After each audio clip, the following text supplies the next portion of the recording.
On this episode, I'll be talking about one of the most requested people to talk about on this channel, Onision, who over the past 2 years has started to fall out of relevancy. The problem is he's been involved in so much drama over the years it's hard to figure out where to start with him. There's enough information there to fill up a semester-long class. Gregory Daniel Jackson has been on YouTube for over a decade with many highs and lows through many eras of content, so it's clear he's not stupid. In fact, from what I've seen, he seems very intelligent.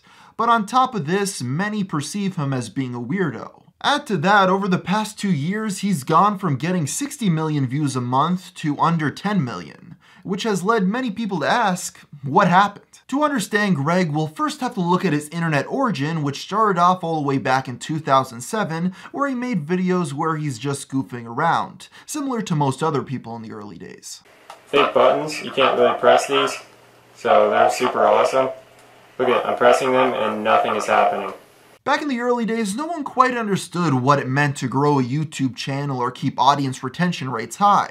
But Greg was one of the first people to really start to figure these things out, and once he got out of the military in 2008, he started doing this full-time, only making $300 a month. Shortly after starting doing it full-time, he really got the hang of making people come back for more and more every single week. And his first genre that became popular were comedic songs, the most popular of which was called I'm a Banana, and I really don't understand why this one took off as much as it did. I'm a banana!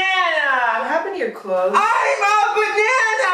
I'm a banana! I'm a banana! I'm a banana! Look at me, man! Yeah. I'm a banana! I'm a banana! I'm a banana! To this very day, I still don't understand why this song was so popular. But it was, with it now having over 60 million video views, easily making it his most popular video of all time. On top of this, I remember back in the day, this song was posted everywhere on mainstream media outlets as the funny video of the week. This was really when Onision became popular with this I'm a Banana song. He catapulted himself to becoming one of the most popular people on the internet. Not everything in Onision's career has been as silly and wholesome as the I'm a Banana song. In fact, he's one of the first YouTubers to really have drama surrounding him. Now there's tons of stuff to go over, but the one I specifically want to focus in on is his relationship with the singer Shiloh. This drama began after a very public divorce with his wife, and this relationship with the Canadian singer was not much better. You see, Shiloh had what seemed to be serious mental problems, including breakdowns and memory loss. And for some reason, Onision decided to record these episodes and publish them online for the world to see. I want to be able to talk. I want people to realize that he's been telling people lies. Hello? Hi. Get the camera off of me, I swear to God. He has a camera on me. He has a camera on me right now. Get the camera off of me. Why do you have a camera on me? I'm going to seriously tell everybody what you've done to me. I haven't done anything to you. I'm going to destroy you. I haven't done anything to you. Yes, you have. You destroyed everything. I'm forced to go back there. She's gonna kick me out and I have nothing. Just know that when they say on the news that I was found, brutally murdered, that it was because of you. I'll never understand why some YouTubers feel the need to get involved in drama like this and then post it out there for the world to see. It always leads to just a lot of scrutiny being sent your way. And in this case, tons of people said that Onision was simply trying to cash in on this woman's mental breakdowns. I don't know how true this is or what he was thinking, but it was not good. It's clear Greg's a very intelligent man, but the way he feels the need to make everything public knowledge hasn't done him any favors. Another example of this is when most people have problems with the IRS, they either pay their taxes or fight it.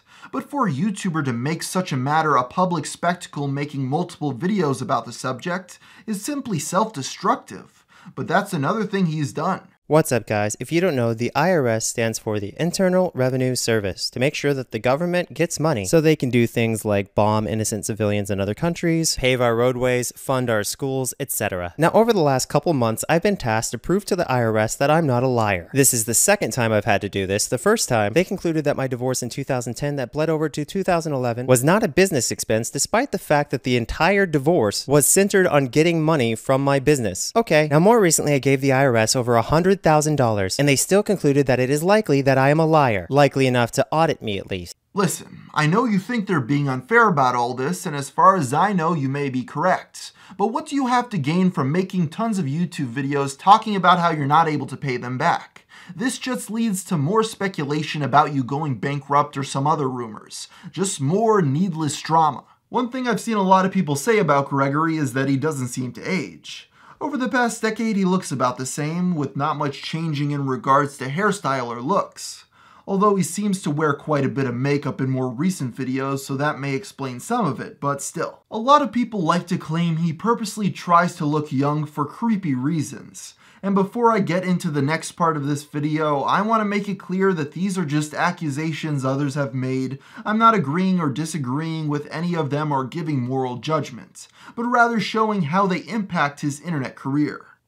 Greg has built up a following with young girls throughout the years that many people have found troubling. He'd often befriend underage girls, and if they were of legal age in his state, which is 16, he'd have no moral qualms with having romantic relationships with them, even though he was much older. On top of this, he received a lot of backlash when he started a forum asking people to post pictures of their body for him to review. And while he didn't ask specifically for them, many teenage girls posted pictures of their body for him to look at. Now, from what I've read, nothing Greg has done seems to be technically illegal, but is still seen by many in the general public as really creepy, and has led to a massive amount of criticism being sent his way that Onision over the years has constantly had to argue over. Is it weird to be attracted to 16 and 17-year-old girls? Full disclosure, my partner was 17 when we started dating. They're 21 years old now. Yeah. Unless you're a total moron, you realize how stupid it is to call a guy a pedophile or a pervert, or being attracted to people who look like they're of legal age. Please stop being so goddamn stupid. The question I have to ask myself is, why on earth would Greg open himself up to this sort of backlash that puts him on the defense? None of this outrage would have happened if he just lived by a strict 18 years or above policy.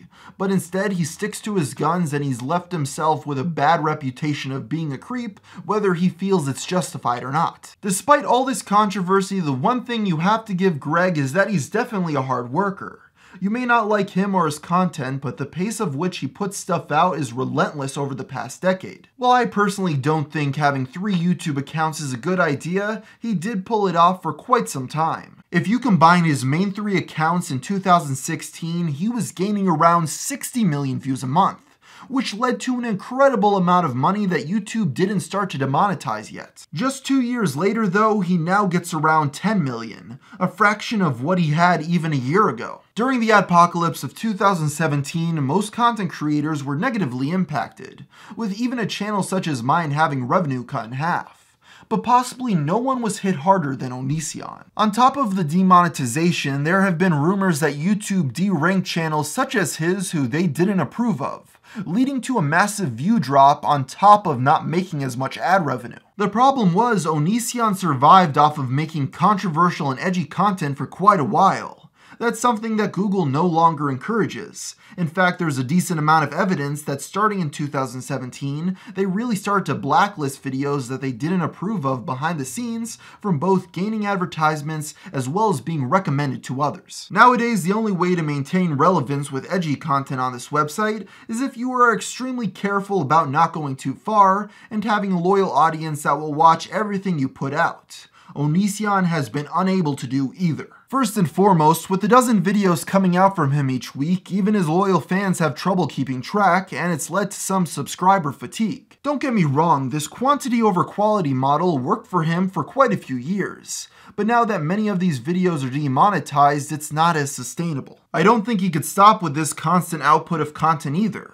Cutting his uploads in half and spending more on a lesser amount of work would very likely backfire in his face, with a higher quality video getting no more views than before, leading to him tanking more than he has already. Also, with all his controversies, he hasn't done a good job maintaining a loyal audience either. Not only that, but most other YouTubers seem to avoid him like the plague, meaning his options are limited in branching out beyond who he currently knows. In conclusion, even though Onision complains a lot about it, there's not much else he could do other than keep on posting new videos at a fast pace, which I'm sure could still bring in a decent amount of money even in today's climate. But considering he used to make $80,000 a month, I don't think those days are ever coming back. Hey everybody, and thank you so much for making it to the end of this video. It's really appreciated. As for the question of the day, somebody wants to know my thoughts on YouTube not sending out all videos to all subscribers. And that's a good question, and my answer may not be the popular one. So to sum up this issue really briefly, what happens is if you're subscribed to a ton of YouTubers, and there's a YouTuber that you specifically never watch anymore and you never click on their videos, YouTube may start not showing you them in your subscription box because they've seen that you're not watching them. Just recently, a person at YouTube has yet again admitted to them doing this, which they've admitted to multiple times in the past few years. But right now, I see all these YouTubers on Twitter complaining, oh, this is why I don't get views anymore. But personally, I think they're just trying to remove any personal responsibility for their channel collapsing. First and foremost, the reason YouTube even has this in place is because people are subscribed to too many people and they miss some uploads that they may have wanted to watch. So what YouTube does is they run the algorithm around them and then they decide what they're willing to watch, and then they'll put those at the top of their subscription box. And I'm sure that YouTube has the stats behind the scenes that show this keeps people on the site longer, and that's why they do it. The reason I don't understand all the outrage is because a lot of people are just pinning all their problems on this YouTube system. But it comes down to the fact that these YouTubers don't get watched anymore, which leads to them not getting promoted anymore. It's a vicious cycle. So let me give an example of how this system works. Let's say there's YouTuber A and YouTuber B. YouTuber A, whenever they post a video, you click on their upload right away. Well, YouTube will continue to promote those videos in the subscription box. But now let's say there's YouTuber B, who you never click on their videos. Well, YouTube will decide not to show you those videos anymore because you're clearly not interested in them, because otherwise you would be watching them. I see all these YouTubers saying, click that notification bell so you don't miss my videos. But as long as that person is subscribed to you and they're watching every single one of your uploads, this algorithm will not be a problem for that person. Now let me talk a little bit about the YouTubers that simply aren't taking personal responsibility and using this algorithm as a scapegoat for their problems. I specifically saw one YouTuber that has 10 million subscribers, has had their account for 10 years, they've changed content multiple times, the people that are on the channel have changed over the years, and they're complaining because only 1/20th of their subscribers are watching them, and it must be because of this algorithm. Are you sure that's the algorithm, or it's simply that you have a 10-year-old channel and you've changed your content multiple times and most people have just not stuck around and there's just a lot of dead subscribers? So I guess I'll end the video here by telling you that you should always take personal responsibility, unlike some YouTubers that I've seen on Twitter. So I'll end the video here, and until next time, thanks for watching.